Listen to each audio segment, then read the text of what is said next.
What's going on, Wolfpack Nation? Welcome back for part 2 with our Joe Giglio annual summer summit. We in the first episode, we talked a little bit about the year of the wolf, as Joe and many other state fans have coined it. So let's just hop right back into part 2. And, you know, Joe, every year we have you on, what's the one topic we always talk about?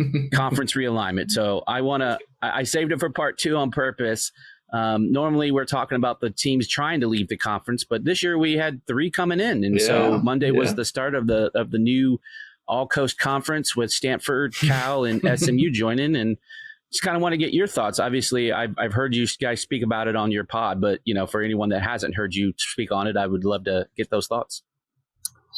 Yeah, I was severely disappointed in the addition of those 3 schools, the 2 in California in particular. That was not a proud day for my NC State diploma. I will say that. I thought Randy Woodson made a mistake in voting to add those 3 schools. I think the ACC made a mistake in not being more proactive earlier in the process and realizing there was a way to get schools at a discounted rate. And I think that was ultimately, they put themselves in a situation where they had to read their own contract and say, well, if we add these 3 schools, we get, you know, kind of $1 in return, which is very short-sighted. ESPN did not like this move. This was not an ESPN approved move. Which is crazy because they're kind of the ones that put us in this position over, maybe, I don't know if overvaluing is maybe it's more of the undervaluing of the ACC and maybe valuing slightly on the SEC and Big Ten to a lesser value. Yeah, I think because basketball shows it, right? I mean, you know, College World, and I know those aren't big money makers, but the conference is very successful as a whole. So why are we getting the short end of the stick? It's just the demographics number. Yeah. That's all it is. I try to tell people with the Big Ten in particular, the name of the conference, while there are more than 10 teams, newsflash. The word big is in there for a reason. Like, I'm going to get this wrong, but like Indiana has like 45,000 students. I don't think there's anyone in the ACC that even has Indiana's. Yeah, State's close. State's close. They got 40,000. Okay. Yeah. Okay. Maybe Florida State maybe is up there too. Yeah. But like, I'm using Indiana deliberately because it's like you think, oh, who cares about Indiana? No, absolutely. Well, absolutely. 90% of the state cares about Indiana. All of the non-Catholics in Indiana care about Indiana. Pretty much the same with Illinois, in the state of Illinois. You know, Notre Dame gets the Catholic part. And, Nebraska, right? Penn. I mean, like they're one school states with the exception of Michigan. And I haven't even mentioned the 3 absolute behemoths. Yeah. I am from New Jersey. I grew up a Penn State fan. There are a large number of Penn State fans in the New York, New Jersey, tri-state area. Yep. There's a large number of Ohio State fans, the Ohio State fans here in North Carolina, let alone in New Jersey and New York and Chicago. Yeah. It's a numbers game that the ACC loses because they have too many schools that are in NFL cities. Yeah. That's a big no-no for TV people. They have too many small private schools. Yeah. Like, once they figure out a way to kick Northwestern and Vanderbilt out, you bet they will. I mean, I promise you they will. Right. And the ACC has 4 of them that right off the top of my head. Right. So it's truly a numbers problem for the ACC. It's not a success problem. It's not. Yeah. It is a matter of in your state, are you the number one attraction in your state for a college? Right. How many ACC schools can say that? And before you say Clemson, I don't know. Not really. South Carolina is just as big. Yeah, my parents live in South Carolina. It's almost 50-50. That doesn't mean Clemson doesn't have its following. They do. No. Same thing with Florida State. Yeah. I mean, they got 2 more. Florida and Miami. Yeah. You know, so it's hard. They don't have their Alabama. We don't, even Mississippi State or Mississippi. You're like, well, they got that. North Carolina is really the only state they have on lock. right? Yeah. And we don't care about, we care about us. Yeah, the triangle. You know what I mean? Like, Yep. we don't care what other teams in the, we don't want to see Pitt have success, you know? And that's the weird kink that the SEC has. Like, Ole Miss fans are like, yeah, Georgia won it. And it's like, yeah, but you didn't.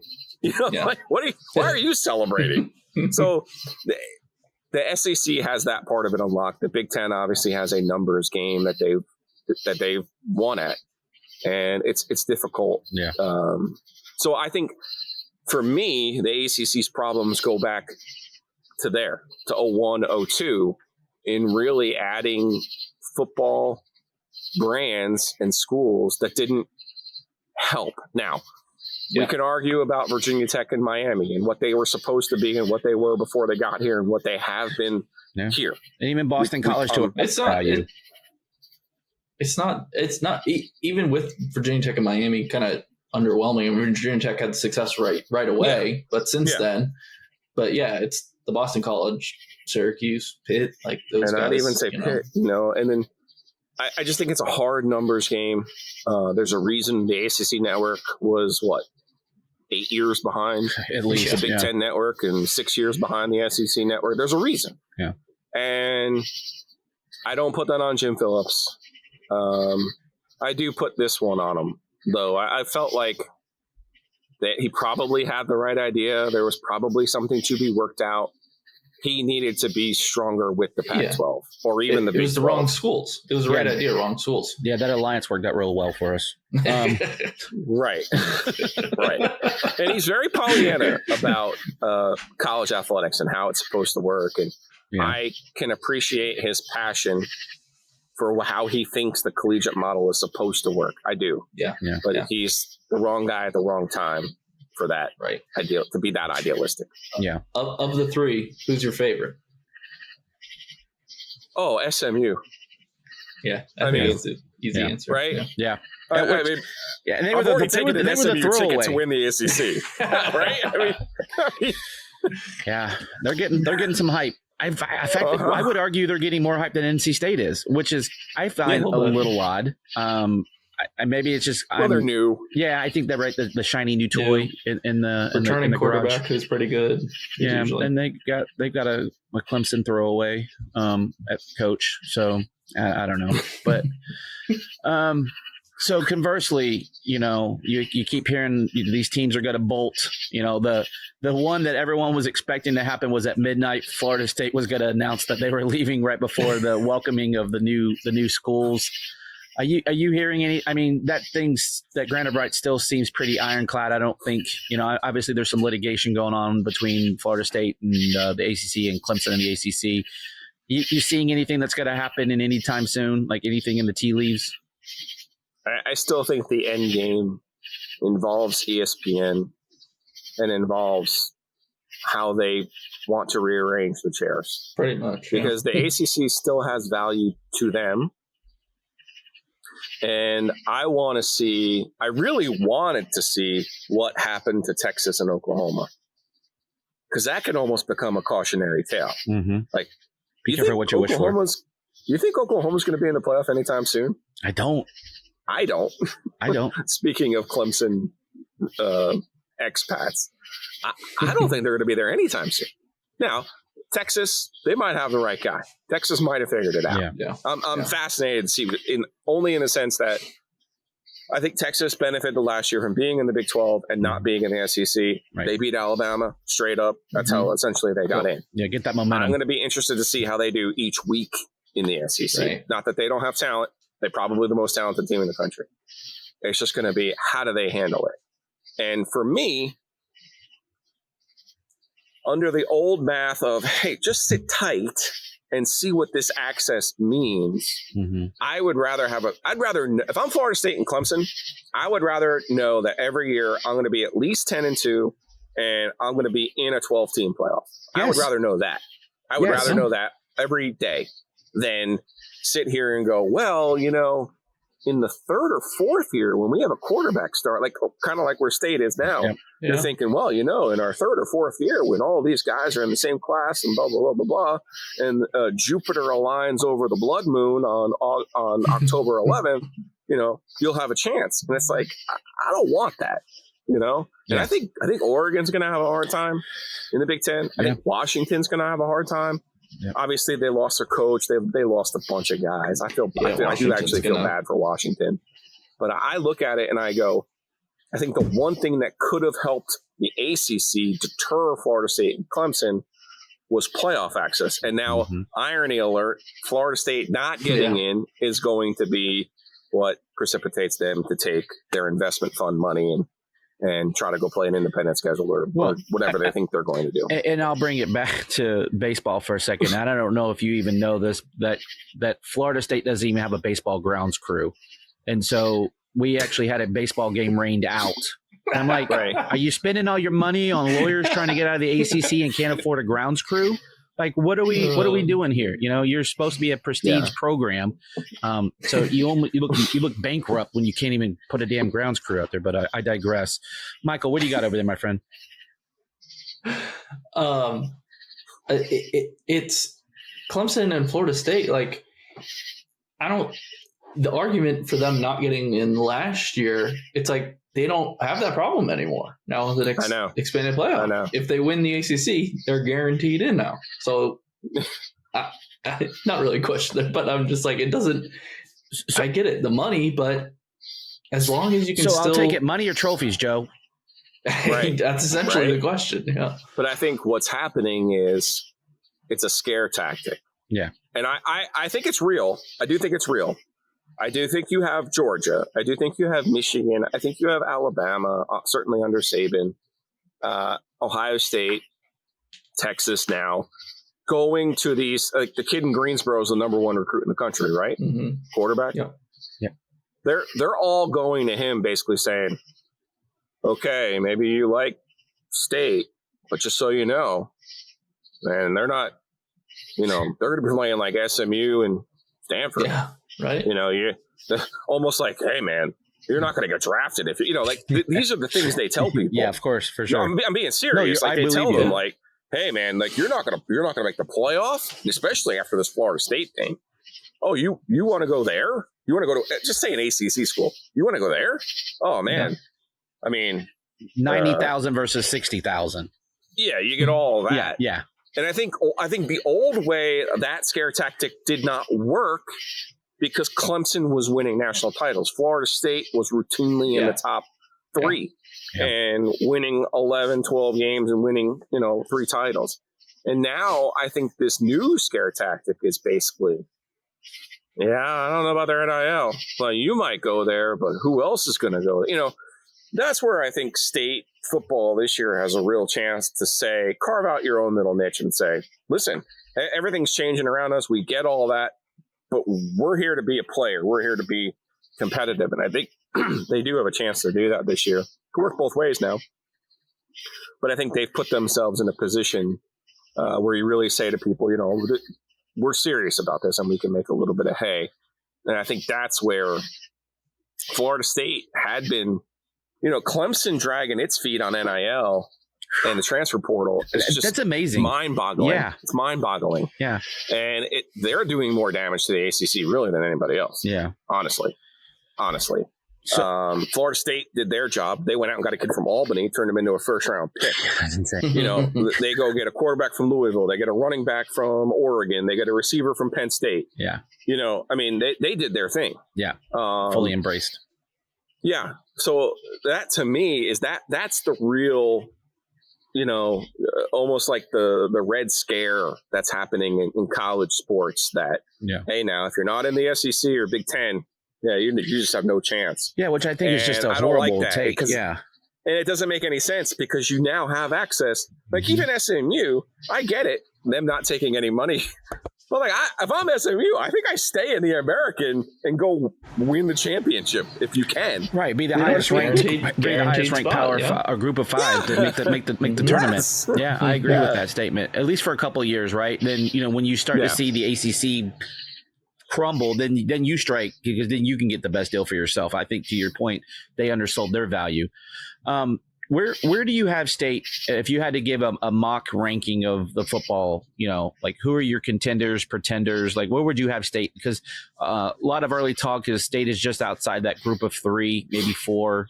So, I'm hearing State, 5 to 6, in the rankings for preseason. Where would you have State at based on what you in the what ACC or for nationally? football? No, for football. Yeah, for ACC. Yeah, just for the ACC conference. Because all you really care about, to your point earlier, is just win the ACC. Like Tennessee game means nothing. And people was like, oh, we got to win Tennessee. That means nothing. Just go win the ACC. Right. Yeah. So or get there. Right. Yeah, you're right. Honestly, I think it's I'm not in football mode yet. I'm going to give you a full transparency on that. You ready? Yeah. I think it's hysterical that Clemson ran a quarterback off. Okay? Because he was clearly not as good as Trevor Lawrence. He was clearly not as good as Deshaun Watson. Now, you're telling me that quarterback is at Florida State, and Florida State is now going to win the ACC with that quarterback. I don't need you to look right there. You're not even in football mode, and you already get it. Like, okay, no. Florida State, again, they're talented, and maybe that was really DJ Uyunglele's problem at Clemson. Didn't have a great running back, didn't have great receivers, didn't have the players around them, and maybe I won't give Florida State some credit because I know they're going to have guys around him. Yeah. But I think Florida State, you look at it, you go, okay, they should play with a chip on their shoulder, obviously. But I don't think they'll be as good as they were last year. Clemson, to me. Is their reign over? They're very, very ordinary. That doesn't mean they can't nut up down there. Yeah. Which we saw against Carolina, and they beat somebody else that I was like, oh, okay, look, they're still Clemson. But then they lose to State, they lose to Miami, they lose a couple other games where you're like, God, Duke. I mean, Duke ran them out of the freaking building. Opening game, too. Yeah. I think after that, I think there's Florida State, and then the ones who are chasing them would be State, Clemson, Louisville, SMU, Miami. Okay. Sounds about right. Yeah. They're pretty much tight. They've been. I don't think there'll be like any real terrible teams in the league. I think that's where the real progress in ACC football has been. Yeah. I do think Stanford and Cal, they're going to play some 11 o'clock game. God, I hope it's not NC State on October 20th, but they're going to play. I still haven't sworn. Yeah. They're going to play some crazy late night game and beat them, and you're going to be like, please, no. Yeah. Come on. I think you're going to have the Atlantic Coast after dark, right? You had the Pac-12 after dark. You think you're going to have the Pac-12 or the Atlantic Coast Conference after dark. Yeah. But, the way I look at it, I mean, State has a clear chance at it. Yeah. And they don't play Florida State. They don't play Louisville, right? No, only team we play is Clemson. I think that's it. Yeah. And then they have the Cal trip. Wake. No Miami. Yeah, no Miami. It's the worst. It's one of the worst schedules I can remember from NC State in a long time, and that's saying something. Well, with added teams, I think that's going to be more and more often because those teams just aren't very good. So you have to play them. So that just adds more. Just as I thought last year that Louisville had the best path. Again, I'm not in football mode yet. I did look at SMU schedule. It's pretty. I know it's Syracuse. pretty easy. Yeah. I know Syracuse is the one that doesn't play anybody. No. They don't play Florida State, Clemson, and they're State, being talked as a dark horse. And I'm like, they're a first-year coach, quarterback. I'm just telling you. I know. They kind of have that Louisville schedule from last year. Yeah. I don't believe it, but I do think it'll come. I really do think all of these years are going to come down. However many more that Florida State and Clemson are here will come down. Well, when do you play them too? Where do you play them? Yeah. Obviously Clemson's State early. Won I think we got them down there. Fourth game. Week 4. Yeah. And, they're going to play a couple of games. They'll still play a couple of games. Clemson will still play a couple of games a year where you're like, hey, you know what? We're still Clemson. Yeah.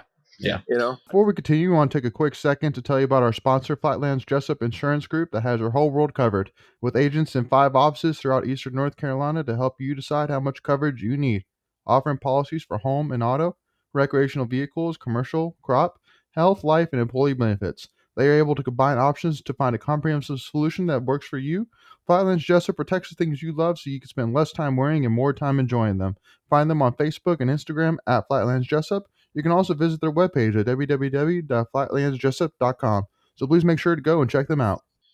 All right, I'm going to give Especially you one at last home. question, and I just kind of want to know it. I got one last question. Okay, sure. too. All right, you take yours, and then I'll take mine. Football adjacent, the PNC Carter Finley new development got Good call. approved. I had that written down, and I forgot to talk about it. Okay. Thanks, Michael.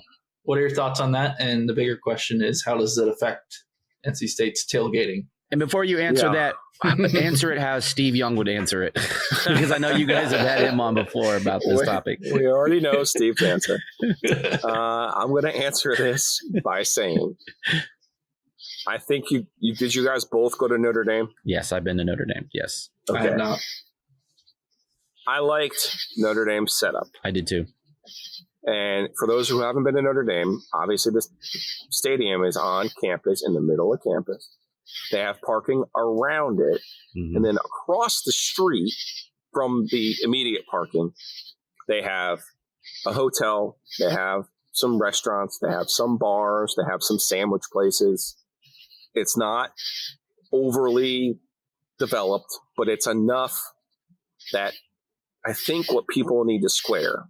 And I think this is where Steve and I disagree, even though he really should agree with me. By the way, I'm Team Steve, so be careful. I know. I honestly get both sides. Yeah. But the truth of the matter is, not everyone tailgates like Steve. And not everyone knows Steve. So I'm someone who goes and I tailgate with Steve. You got to come to my tailgate, and then you can compare. Okay. But what I'm saying is, not everyone has that. Yeah, agreed. So there are enough people. Say the majority of fans don't know. There are enough people who go and then tailgate at a specific tailgate. Yeah. That if you had the parking deck, it would not affect that many people. Okay. It does, but it doesn't. It does, but it doesn't. But no one's going to tailgate in the parking. That's what I'm saying. Yeah, I got you. It's almost like you have to say to the people who you give the parking deck, hey, do you tailgate at your spot or do you park and then go tailgate closer to the stadium? Right. So I think there is I would say there's 25% of the people who could do that, who have parking spaces. If they're willing to. And I think that's even low. Okay. Yeah. Second part of it would be, would there be something that, because not everyone has a tailgate, knows a tailgate. Not everyone goes to every game. Not everyone, is going to be like, hey, I'm going to go do this and have this amazing. And for me, I love the tailgate. That's the only reason I'm going to get season tickets again this year. The schedule's terrible, but I'm going to go get tickets for me and my family. Okay. Yeah. For the tailgate, if I don't get in the stadium, but cool, I don't care. Yeah. That's me. Yep. That's my setup. Yep, There's other people though who would say, hey, I don't mind parking across the street if I could walk up like Notre Dame and there's a place I can get a sandwich. Yeah. Not everyone drinks. Maybe I just want to hang out there. Yeah. And, I do drink. Okay. There's somewhere to gamble. Okay. I want to do that. So I just went to Citi Field, and the Mets did an unbelievable job with their stadium. Everything around it is for crap. Everything. Mm-hmm. And I'm sitting here going, I actually left that place going, why does Major League Baseball allow them to have a team in Queens? Yeah. There's nothing around the stadium. Yeah. So for me, I think particularly for football, I still want to see where they want to put this parking deck, but the parking deck's coming. Yeah, just so coming. You know. No, it's coming. I know. I do think it could serve a purpose. I do want to see what else they can make work, because I do think there is something there for people that don't have the premium setup. Are there going to be some people who are displaced? Yeah, obviously. Mm-hmm. But you guys know better than I do. The cost of the brick is going up. And I think that's one area that NC State has kind of erred Debbie is going to join us at the Sports Podcast Festival. Oh, okay. I might come. And she's super passionate about this topic. I know she is.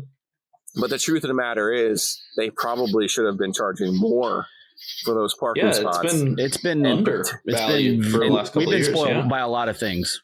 And potentially the real issue could have been solved, which was the TX and the Trinity lots. Yeah, that was the biggest mistake. Losing the TX and Trinity lots as a university because a private entity came in over the top and had I think it was 2/3 more of an offer.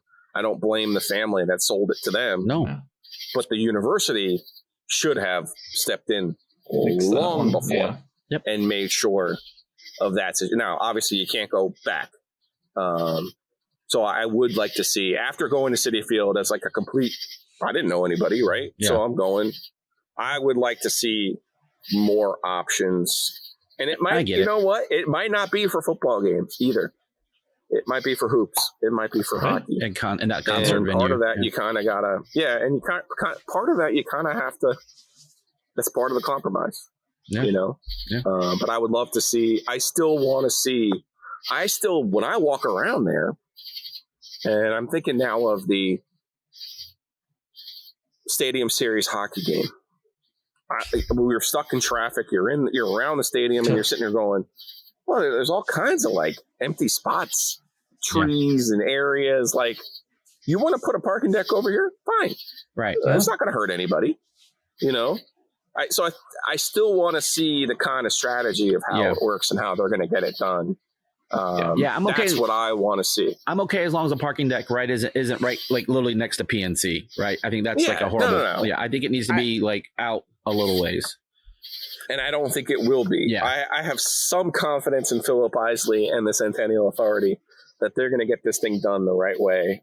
Every time I see him and talk to him, I'm like, hey man, I'm okay with a parking deck now, but you got to put it in the right spot. Yeah. He's like, well, yeah, trust me, it's been we've been talking about it. I'm sure it's been contentious to say the least. All right, my last question for you. Give me your number one NC State moment of this past season. Any sport, anything, whatever you want to give me. Give me your number one moment, though. It's O'Connell. It's the shot. I like to call it the beginning of the end. Yeah. That was, he makes that shot. Now all of a sudden you're going, wait a second. When's the last time State won a game like that? Yeah. With these stakes. And obviously, for it to be in DC, the symmetry of the last one being in 87, and then to get the chance to take out Carolina in the way that they did, again, not being fluky in the least bit. But I think if you go back and watch, I stood up on press row because I saw you. I saw you were over here to me, and I was kind of checking you every now and then on that game.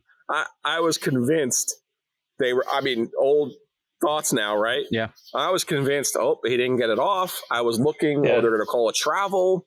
Did the lights go out? They hit the shot clock. They're going to rule it was out of, I was just waiting for some sort of calamitous overruling.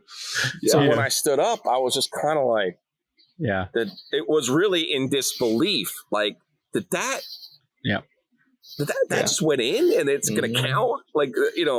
So that was pretty cool. I enjoyed that. The Gary Hahn reaction to that is cool too. I don't know if you've seen that. My number two would be my man Jay Luke pitching against Carolina and getting his first career win. That was awesome. He had some kind of year this year, and so for him to have that moment, he's up in the Cape now. He's working on it, and I know he'll be back. Was that the game Dadan struck out Honeycutt to end it too? Yeah. Was that the game he came in and won? Yeah. He put out a fire there and got it to dude. And so, I think, and he's such a State fan. Like Elliott, Elliott is this big State fan, and Jackson's the same way. So he's part of Steve's crew. And every time, I wasn't at a game, it was Reynolds, it was Steve, and it was Jackson on some kind of road trip. My real quick, and I'll get you out of here. The O'Connell shot. My story from that was I was sitting right behind Coach Keats's wife, Georgette.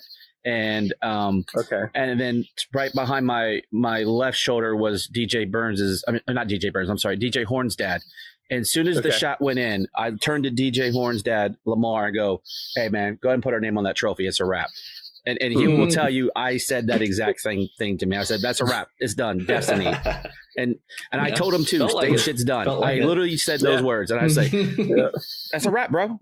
We're going to the tournament." And so that was my moment. And what a year it's been, my friend. And hopefully 24-25 brings us just as much joy and happiness. I don't know if it can. I don't know. I know. You know what? I was over at the bookstore today. I got myself a ACC championship hat, and I got a sticker for the studio. I was like, you know what? Cool. A friend of mine at the club, Golf Eagle Ridge, is a Duke fan, and he's already yammering about Cooper Flag. I'm like, yeah, that's awesome, man. Remember the 2 times that you lost the state? I mean, the kid's already coming in the negative. So it's like, okay, cool. Yeah, great. I mean, you remember 24? Yeah, that was a year. Yeah. Joe, it's a real thing. It happened. Exactly. Joe, thank you so much as always for jumping on with us. We always appreciate you and your time. And guys, again, I mean it when I say it. Like, go support Joe and Joe. They're busting their asses to give us some great content. And go do the Butcher's Mark, Breeze Through, Hayes with Pest Authority. I'm Hayes is an OG, man. Hayes is an OG. Hayes is my guy, man. I love Hayes. Yeah. I went and had a freaking $150 steak with him after going to Georgia. the final. Duke in Dallas, but Dallas. But go support all those guys, and we appreciate you, Joe. We'll see you next year. We'll see you next summer. Yeah. Hopefully there's still an ACC. It'll give us something to talk about. If not, we'll have the Irate Giglio conference. I'm ready. All right, buddy. Hey, Wolfpack Nation, that'll do it. Make sure you're going out and subscribing. Make sure you're following the OG and Joe and his people. And hey, we'll see you on the next time. All right. As always, go Pack.